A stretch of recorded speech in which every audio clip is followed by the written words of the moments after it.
The Chase by Kudzuhaiku.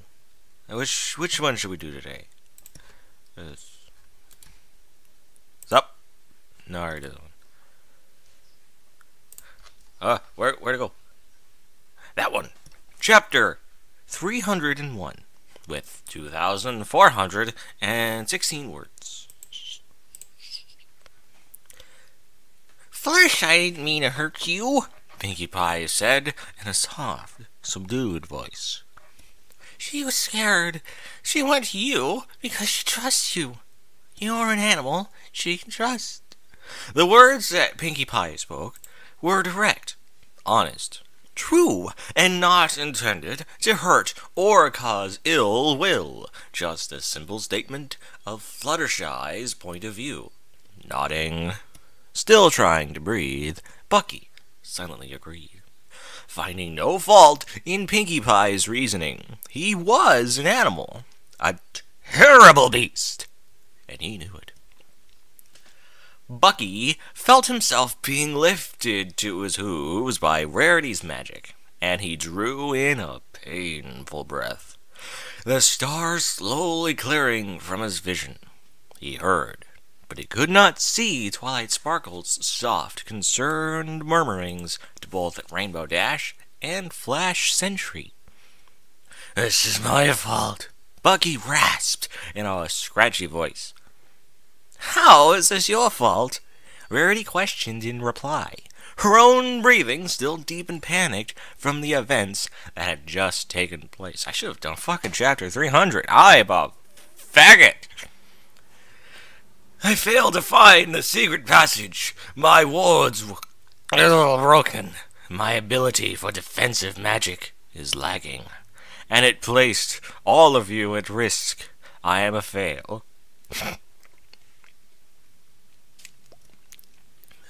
Something clamped around Backy's muzzle, cutting him off. He felt Rarity's magic tighten around his snoot, a painful feeling of pressure that made the stars in his vision return. His vision now even worse. Fucking Rarity, she's a bitch. He jerked his head around reflexively, trying to be rid of the unseen cause of pain.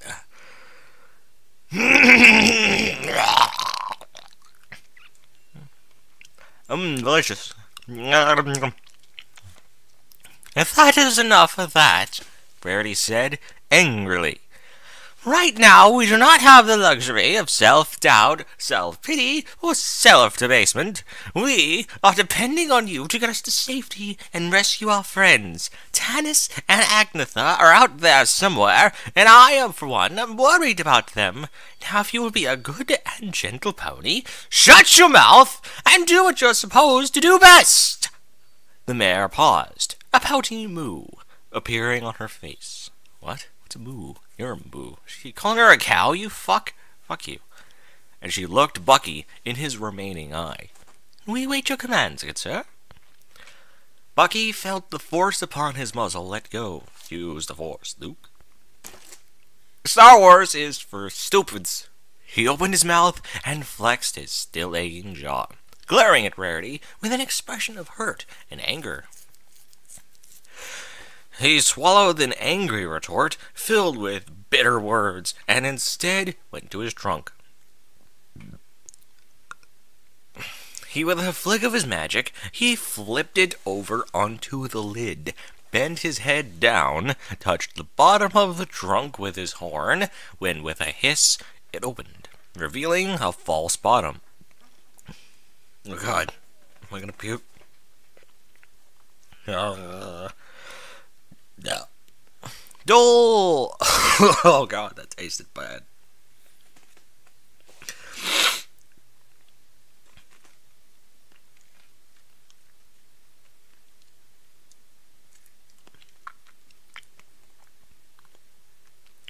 Dull black armor awaited inside the seemingly cavernous expanse. The inside impossibly large compared to the outside. Bucky began lifting up pieces one at a time and placing them on the floor around him, preparing for them to wear. He checked everything. As he as he made preparations, Ripple, still blind, slipped on her war shoes with Sentinel's help, and Spike stayed near the pair, his expression showing clear fright. "My magic isn't working right," Twilight muttered. "I can do simple things, but I have been trying to teleport Rainbow Dash, Flash Sentry, and Fluttershy aboard the scorned mare," Twilight reported, her voice quivering with fear. "Who the fuck is Lucas? Fuck. I am amazed you can do magic at all with your exposure to the magic poison," Lucas said in reply, lifting Flash Sentry up on his hooves and steadying him. "There is no windows, just stone. Too much, and everything still hurts," Twilight whimpered, shaking her head. "How are we going to get out of here? What if Tanis and Agnetha are dead? Or was it just us?" "I want us ready to go in just a few moments. Lucas, friend, I know you are unwell yourself, but I need you to carry our wounded. You're big and broad-backed. Rainbow Dash and Fluttershy will both fit on your back just fine," Bucky commanded. As he spoke, Flash Sentry toppled down to the floor, nearly hitting the ground, and would have if Lucas had not caught him. "I'll carry Flash," Twilight said. A low gurgle came from Flash, but no words. The Pegasus Stallion shook his head vehemently in protest, causing Twilight to glare at him furiously. What? Because I'm a princess, I can't carry or rescue my own guard?" Twilight questioned angrily. Her horn sparking widely as she spoke, her eyes blazing with terrible fury from everything that had happened. "You threw yourself on top of me trying to protect me, you stupid lovesick fool! What were you thinking?" Unable to reply, Flash Sentry made a croaking gurgle and looked pleadingly at Twilight with red, bloodshot eyes as Lucas held him up. Several racks of glowing orbs were lifted out of the trunk, and Bucky smiled, a grim smile of satisfaction. He lifted the lid, revealing a layer of glass spell jars, all "Tell me about your day, little human."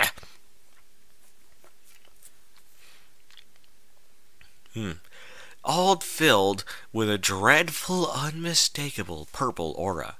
Throwing open the lid on the second rack, a layer of glass orbs filled with a pulsating black aura were revealed. Bucky chuckled to himself, an odd sound, something he could not repress. "Are those?" Twilight gasped, looking at the glass orbs and suddenly knowing what they were, the horrible knowledge filling her brain. Those are... Wait, what are the black ones?"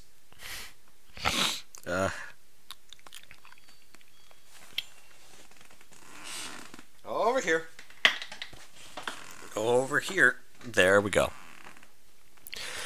"The black ones are a dark magic variant of mine. I call it Hate It, Kill It." "Oh, aren't you so fucking clever?" "Fuck you." "And I suspect it will be quite effective. Ladies and gentlemen, I want you to take a few of these," Bucky replied, offering some instructions as he did so. We don't get to see those instructions. "What?" Rarity breathed, her word almost inaudible. She watched Bucky lift a glowing purple orb, and she knew from reading the newspaper exactly what they were. "Are they fragile?" she asked. Dropping the orb on the floor caused a few panicked screams. It bounced a few times, making clinking sounds as it did so. And then Bucky lifted it once again, holding it aloft in his magic for all to see. Oh my god, we're only halfway through this fucking chapter. Purpose-driven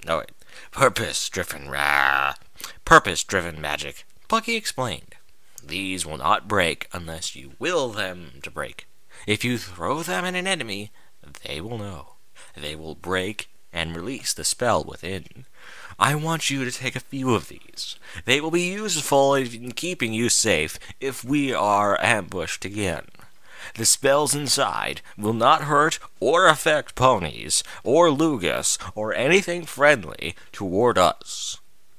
I think I'd rather have a few of the black ones, Rarity said in a hesitant voice. Rarity! Twilight snapped. What? The purple ones? That particular shade doesn't match with my mane, and black is always fashionable. What are you, a Nazi? Rarity retorted. All I have to do is toss these with my magic. Oh, fuck. I'm really drunk. Yes, Buggy replied, looking at Rarity as she lifted 3 glowing black orbs and held them in her telekinesis. Nodding in approval, Bucky waited for the others to take a few.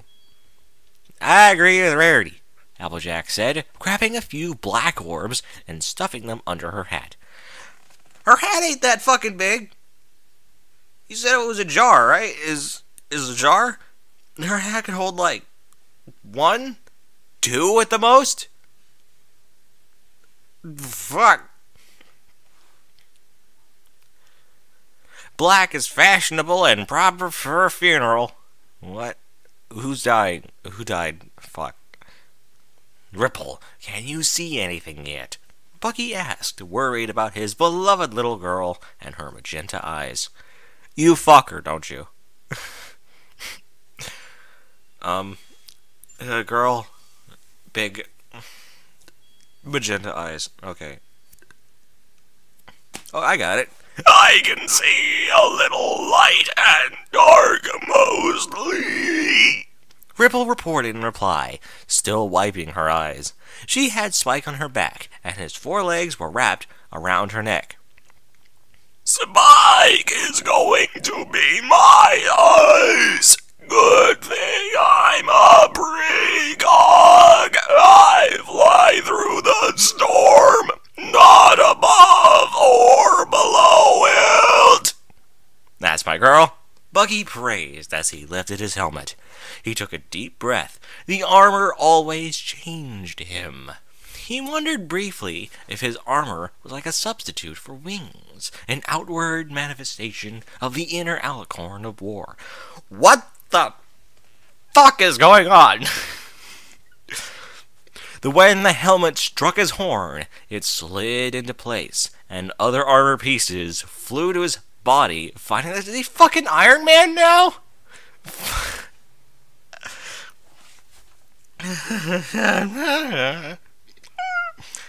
Okay, the armor had changed slightly. Gone was the large keg that held whiskey. Hey, you know your drinks at least. Replaced the heavy armored saddlebags that would hold concentrated calorie-dense protein packs and his collection of glass orbs. He began loading his saddlebags, teleporting things inside of them as there was no openings. That seems like a odd design.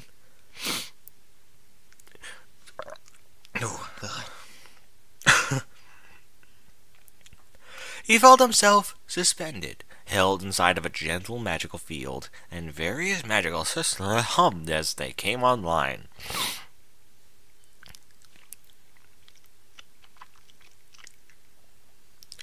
There had been a few upgrades. Looking around, the glass visor covering his eye told him the pulse and respiratory rates of his companions as he looked at them, flashing a red indicator of alarm at those too weak protect themselves.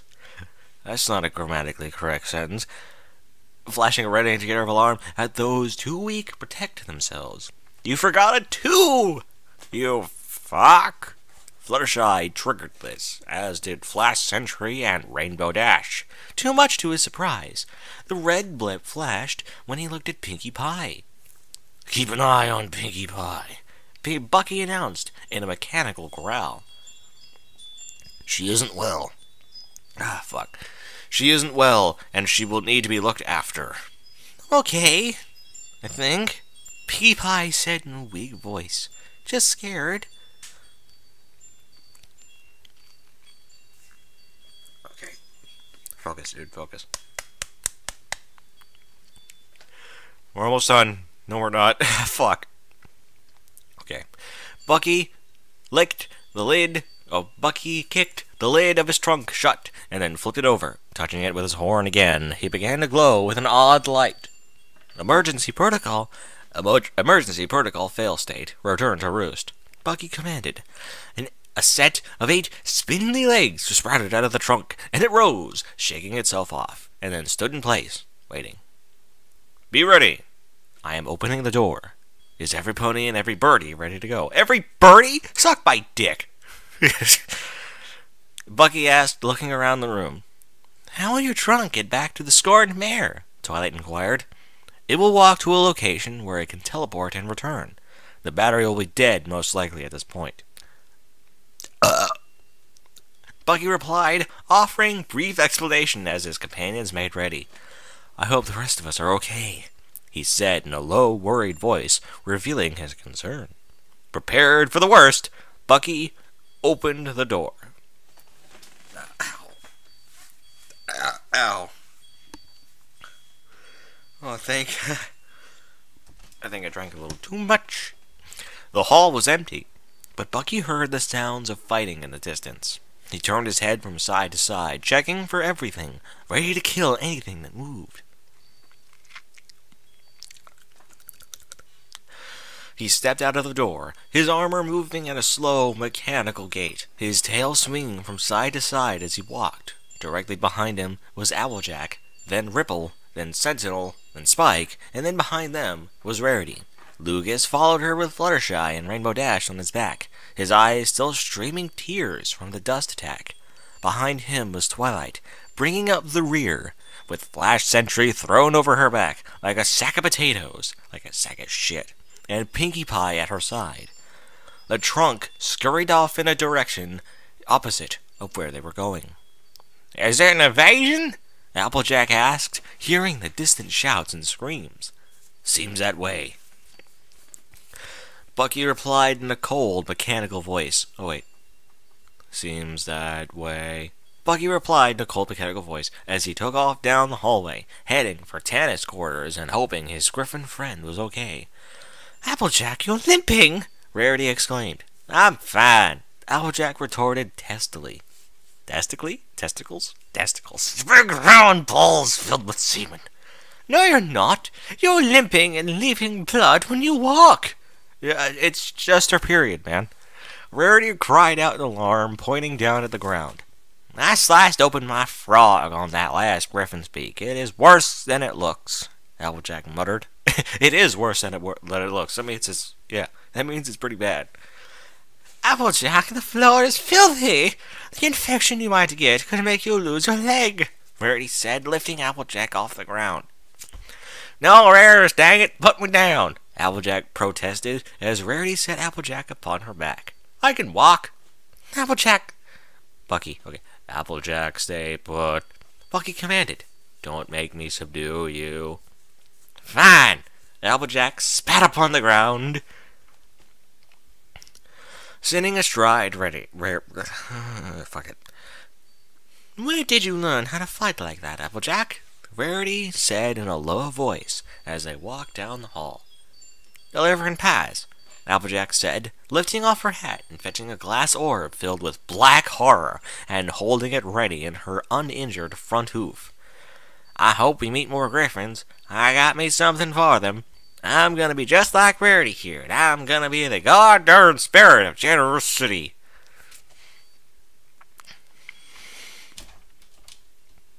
Come on, you can do this. Hush up, not so much noise, Lucas gently suggested as they made their way down the hall. Now is not the time for idle chatter. Wait. Now is not the time for idle chatter. Lucas is right, Twilight said from the rear of the group, nervously looking back over her shoulder as they made their way down the dimly lit hallway. Wait here. Twilight, shields up. I am moving ahead. There is fighting around the corner, Bucky announced as he stomped off. The group huddled together, pressed tightly against one another, and a dark pink bubble appeared around them. They watched Bucky go, and then he vanished around the corner. Shouting could be heard, squawks of surprise, and then the unmistakable sounds of violence reached the companions, causing all but Lucas to cringe. Die! There was the dreadful sounds of shattering glass. Okay.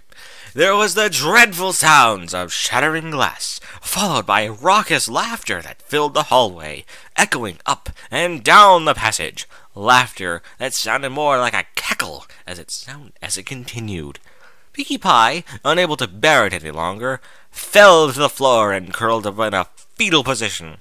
"No!" she cried. "Laughter is something you do to make others feel good, or protect yourself from fear. You don't laugh while killing. No, no, no. No!" she pleaded, her final word a shriek. "Ah!" as she whimpered and cried, her curls melted away, her hair going straight. Her eyes went blank and vacant, and then her soft cries ended. "Pinkie Pie? Say something, Pinkie!" Twilight shouted in fear as the violence around the corner went into full swing, and Bucky's horrible, maniacal laughter echoed in her ears. What a douche. "I never want to laugh again," Pinkie Pie moaned in a heartbroken voice, and then went silent.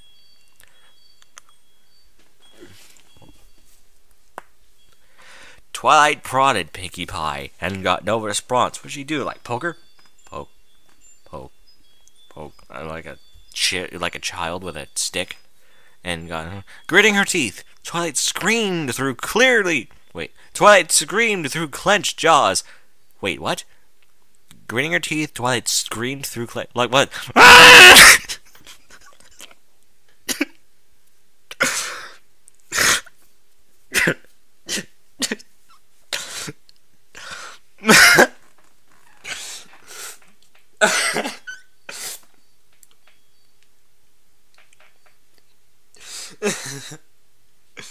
Oh my god.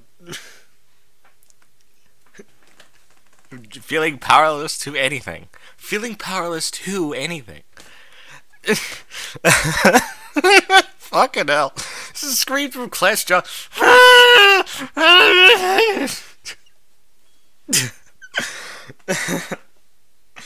Oh my god.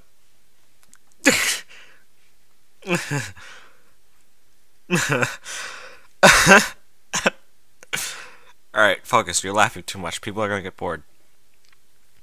First Fluttershy going catatonic, then nearly killing Buckminster, and now Pinkie Pie, who had completely checked out.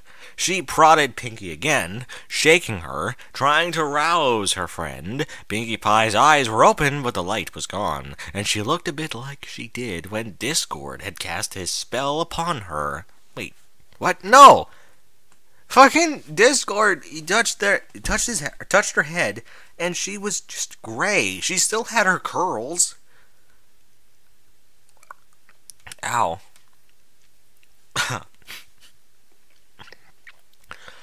Fuck it, whatever. Her curls were gone, limp, and the bright pink pelt now seemed strangely gray. What are you talking about? As though the happiness, light, and life had been sucked out of her. Twilight couldn't tell if it was the suit or some strange magic at work. She lifted Pinkie Pie in her magic, holding her aloft, and Twilight wondered if any of her friends would ever be the same after this. I'm still pretty drunk. Let's do a bit of the next chapter, shall we? Chapter 302. That unicorn, the one with no legs. Do you think she might have been one of the nobles that was sent to the hinterlands? Oh shit, that was Applejack. That unicorn, the one with no legs. Do you think she might have been one of the nobles that was sent to the hinterlands? Applejack asked in a low whisper as the group continued down the hallway, trying to ignore the bloody mess that Bucky had left. I don't know, Applejack. I hope not. As bad as they were, I don't think any pony deserved that. Twilight replied, It was nice of Bucky to remove the bodies and stuff them in that empty room, Rarity said as she stepped over a puddle of blood, trying to keep her soiled hooves from becoming bloodied soiled hooves. Let me look on. What was her name? I'm gonna go back real quick.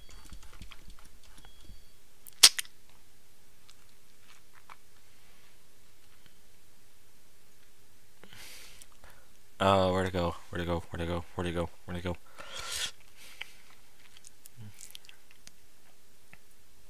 Ripple. Oh, Ripple. Okay, I want to check and see if Ripple is part of this chapter.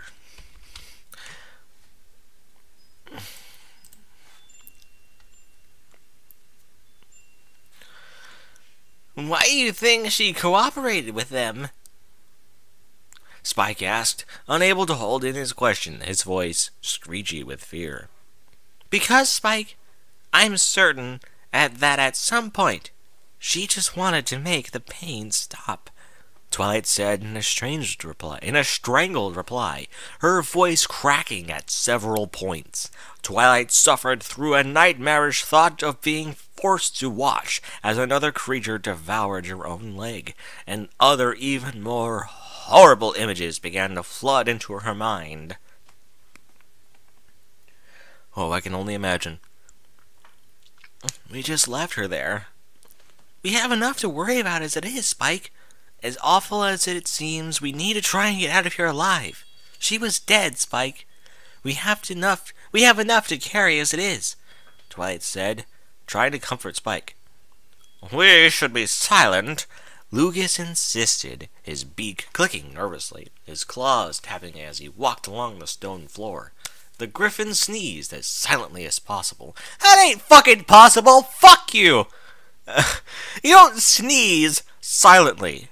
That's the whole point of a stealth section, and you sneeze. You're supposed to be like, achoo! And all the guards are like, hey, what are you doing, you fuck? That's the point. That's the point. And a large number of feathers fell from his face, causing him to make a noise of avian irritation. Why are Sentinel and Bucky completely unaffected by the dust bomb? Spike asked in a very low voice, his nervousness compelling him to speak, to say something, and he was filled with the desire to hear the voices of those he loved and trusted. Lunar Pegasi are immune to most poisons in Buckminster. Bucky is Bucky. I saw his eye watering. It bothered him, just not as much as it did us.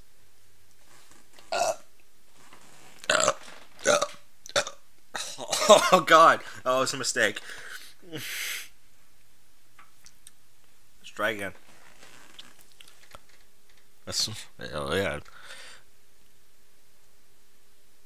Twilight patiently explained in a low whisper as she carried Flash Sentry on her back and Pinkie Pie in her telekinesis field.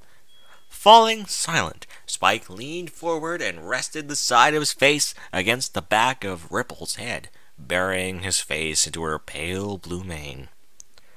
Several griffins came into the hallway ahead, moving through an intersection, and they froze when they saw Bucky, making no sudden or hostile movements.